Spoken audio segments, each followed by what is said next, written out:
My expectations have absolutely changed. Absolutely. My expectations have changed because a lot of what we're hearing from Cleveland has changed. Again, I thought those 2 touchdown passes were really beautiful passes. Can't really necessarily coach a gamer. That's something that is inherent in a player. can Shedeur Sanders play football in the NFL? And I think he's just got that it factor. I really do. I think he's got the it factor, and that is so important. Nike didn't wait for Shedeur Sanders to prove himself. One preseason game, that's all it took. No Pro Bowls, no MVPs, not even a regular season start. While NFL teams played it safe, Nike made a move that shocked the league, and it might go down as one of the boldest bets in sports history. Because on a night when Sanders was supposed to fade quietly into the background, he lit up the field, lit up social media, and whether he knew it or not, set off a marketing earthquake. That 74% completion percentage, which led the FBS last year, that wasn't just because he didn't want to throw the ball away or he didn't want to complete a Hail Mary. That is legit accuracy that he has. But here's the real question. Did Nike just outsmart the entire NFL? Or are they gambling on a rookie who could still crash and burn? August 8th wasn't supposed to be historic. It wasn't even supposed to matter. Shedeur Sanders entered the night buried on the depth chart, the kind of quarterback who gets a handful of preseason snaps before disappearing back into anonymity. The game plan was simple. Handoffs, a few short throws, keep the clock moving, and call it a night. But then, the script flipped. From his very first series, Sanders played like someone who hadn't gotten the memo. He wasn't just running the offense, he was controlling the game. On one drive, he scanned the field, spotted 2 defenders bracketing his receiver, and still delivered a laser-threaded touchdown right between them. I think his demeanor has been great. Publicly, he's been nothing but positive. When he's talked to us, our interactions with him have been great, I think, no matter what questions. It wasn't a lucky shot. It was deliberate, calculated, the kind of throw some veterans wouldn't even attempt. And that was just the beginning. When the pocket collapsed, Sanders didn't panic. He slipped out, picked up crucial first downs with his legs, and slid like a player who'd been here before. Each play built on the last, until the defense and the crowd realized they weren't watching another rookie audition. They were watching something different. Then came the moment that changed everything, the wrist flex. It lasted less than 2 seconds, a quick flash of gold under the stadium lights. But in that instant, it stopped being a football game and became a cultural event. Cameras caught it, sports pages reposted it. Memes started flying before the drive even ended. The reason why it did is because he was able to really showcase his vintage trademark accuracy. He was so accurate with that football. By the final whistle, Sanders had done more than put up stats. He'd ignited conversations from locker rooms to living rooms. NFL analysts debated if it was beginner's luck. Fans argued he should be starting. And in Beaverton, Oregon, the headquarters of Nike, someone was already making calls. Because this wasn't just a rookie making plays, this was a brand being born in real time. To the public, it looked like Nike woke up the next morning, saw Shedeur Sanders trending, and rushed to sign him. But behind the scenes, this was no impulse move. That is a very difficult throw. He's able to set his body nice and even, get his shoulder to the target, and throw an absolute dart between 2 defenders. It was a long game, one Nike had been playing since Sanders was still in college. Back at Colorado, before most NFL scouts had even put his name on their watch lists, Nike made Shedeur their first ever NIL football athlete. That wasn't just a headline for the sports blogs, it was a signal. Nike doesn't hand out firsts lightly. They'd studied his game, his demeanor, and his presence, and decided he was worth building around before he'd taken a single professional snap. From that moment on, they kept him close. Exclusive photo shoots, gear no other college player had. And then there was the masterstroke reviving the Air DT Max 96 cleats. For most young players, those were just shoes. He has a really, really nice touch on the ball. That's probably the thing that I was most impressed with yesterday. For anyone who grew up in the 90s, they were a piece of sports history made iconic by none other than Deion Primetime Sanders, Shedeur's father. It was subtle, but it was strategic. They weren't just giving a young quarterback cool gear. They were weaving him into a legacy. Every time Shedeur laced up those cleats, it was a visual reminder. This isn't just a new player, this is the continuation of a dynasty. So when August 8th rolled around and Sanders turned a preseason afterthought into a viral spectacle, Nike didn't need a marketing brainstorm. They already had the blueprint. Within days, the campaign was live custom cleats, slow-motion highlight reels, and ads plastered across every screen that mattered. This wasn't reaction. This was anticipation. Nike saw what the NFL hadn't, a player who could bridge generations, tap into nostalgia for the old guard, and still speak directly to the culture shaping sports today. That pressure was coming for him. Like, you could tell, I think, by the way the play was ran, he was really wanting to go to his left. And instead of stepping backward, he stepped to his right and forward to avoid the pass rush. And those were things, I think, going into last night. No one knew if we were going to see him. In their eyes, Sanders wasn't a prospect. He was a movement waiting to happen. And with the foundation already in place, all they had to do was hit go. Shedeur Sanders was never just another rookie quarterback. From the moment he stepped onto an NFL field, he carried something most players don't, a last name etched into football history. But what makes his story different is that he's not trying to live in Deion Sanders' shadow. He's building a spotlight of his own. For Nike, that's where the magic is. Legacy is powerful, but only if it can evolve. And Shedeur's game isn't a carbon copy of primetime. His father dominated with flash, speed, and unmatched swagger as a defensive back. Shedeur plays with precision, calculated poise, and a quiet confidence that explodes in the right moments. It's the perfect contrast, enough of the past to make you remember, enough of the present to make you pay attention. When Nike dropped the special edition white and gold cleats right after his preseason debut, it was more than a product launch. It was a bridge between two eras. Older fans saw the gold as a nod to Deion's glory days. Younger fans saw something fresh, sleek, and unapologetically stylish. The same shoe meant two different things, and both generations wanted it. That's the rare brand alignment Nike lives for. Most athletes connect to one audience.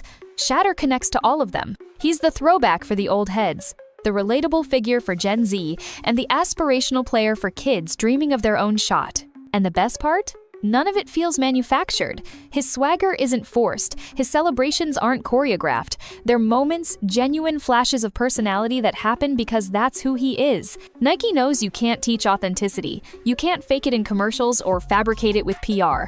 You either have it or you don't. And Shedeur has it in a way that's both effortless and marketable. With every snap, he's proving he's more than a famous last name. He's proof that a dynasty can evolve and still dominate.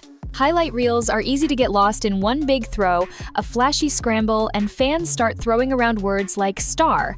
But the difference between hype and staying power is football IQ. And that's where Shedeur Sanders started turning heads in ways no stat sheet could fully capture. From his first preseason snaps, Sanders showed a calm that most rookies don't find until year 3, if they find it at all.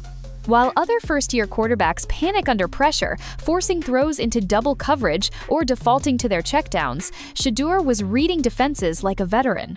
He wasn't just reacting, he was anticipating. On a critical 3rd and long, he recognized man coverage instantly. The defense had no contain on the edge. Instead of forcing the ball downfield, he tucked it, sprinted for the sideline, picked up the first down, and slid without taking a hit. Simple play on the surface, but it showed awareness, control, and the discipline to protect himself, a skill that keeps careers alive. Then came the bootleg. Rolling out to his right, flipping his hips, and firing a rope across the field between two defenders. That's a throw most quarterbacks don't even attempt in their 5th season because the risk is sky high. Shedeur made it look like backyard football. Perfect placement. No hesitation. Analysts didn't just praise the mechanics, they pointed out the poise. The ability to keep your eyes downfield under pressure, the trust in your arm, the confidence to take the shot when you know it's there. Nike was watching too, because on the brand side, this wasn't just athleticism, it was marketable control, the kind of performance that says, this guy isn't a fluke, he's the real thing. It's one thing to have a highlight moment. It's another to string together smart, composed plays that tell the league you're ready for more. And Sanders didn't just do it once. He did it every time he stepped under center. In football, big plays win games, but in today's world, moments win the internet, and Shedeur Sanders mastered that faster than most rookies learn the playbook. It started with the wrist flex.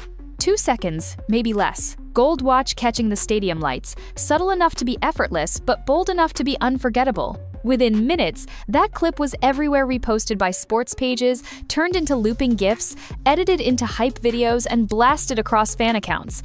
It wasn't just a celebration, it was a statement.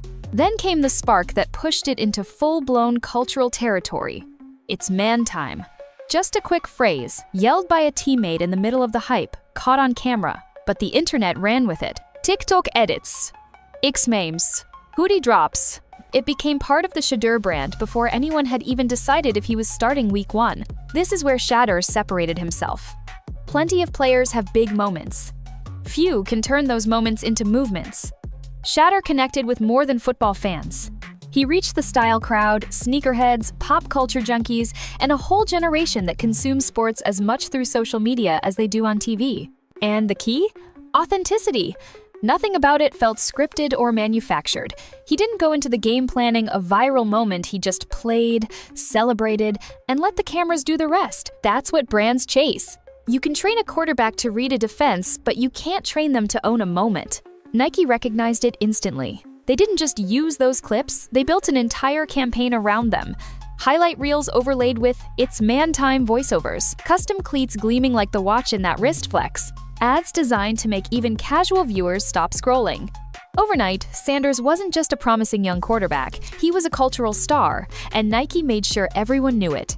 Nike's move to lock in Shedeur Sanders wasn't just about signing an athlete with potential, it was about sending a message to the entire sports world. They've done this before: Michael Jordan's dunk contests, Serena Williams' dominance, Colin Kaepernick's kneel. In each case, Nike didn't just endorse a player, they captured a cultural moment and made it bigger. With Shedeur, they saw a rare opening, a legacy name with viral appeal, a debut that felt electric, and a personal brand already commanding attention all before the regular season had even started. That's not normal.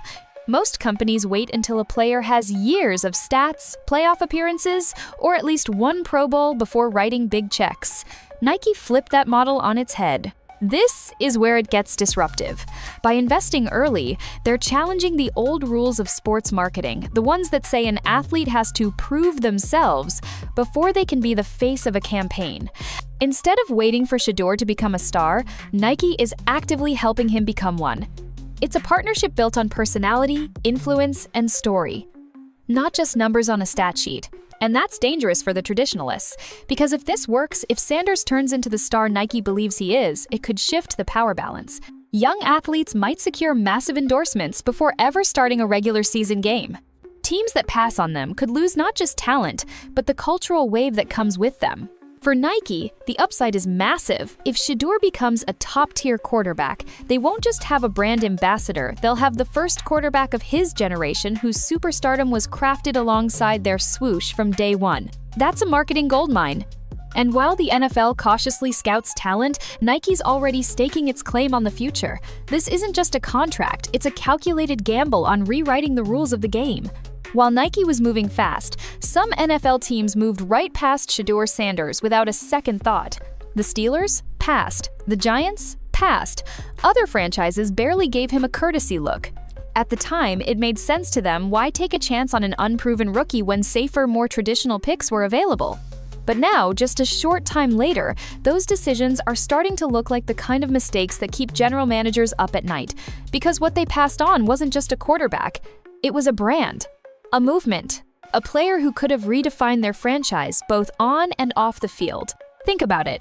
NFL teams spend millions trying to build fan engagement, boost jersey sales, and create a face of the franchise. Shedeur walked into the league already doing all of that before he'd even played a regular season game. His debut didn't just produce highlights, it produced moments that sold merchandise, filled timelines, and put his name in conversations far beyond sports. Now imagine if he continues this trajectory. Imagine if the throws, the poise, and the viral presence translate into playoff runs, even championships. For the teams that passed, it won't just be a missed draft pick, it'll be a missed era. The kind of regret where fans years from now will say, "We could have had him." Nike saw it all, the leadership, the cultural pull, the untapped potential, and they acted while NFL front offices hesitated. If Shedeur becomes a franchise quarterback, those franchises won't just watch him lift trophies in another uniform, they'll watch him lift their former fans with him. Because in the modern NFL, you don't just need a great player, You need a story, a personality, and a brand that fans rally around.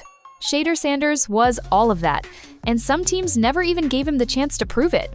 For decades, the NFL's path to superstardom was predictable. Get drafted high, earn your stripes, and maybe, just maybe, land a big endorsement deal years later. But Shedeur Sanders just tore that script to shreds. He didn't wait for a Hall of Fame resume to start building his brand.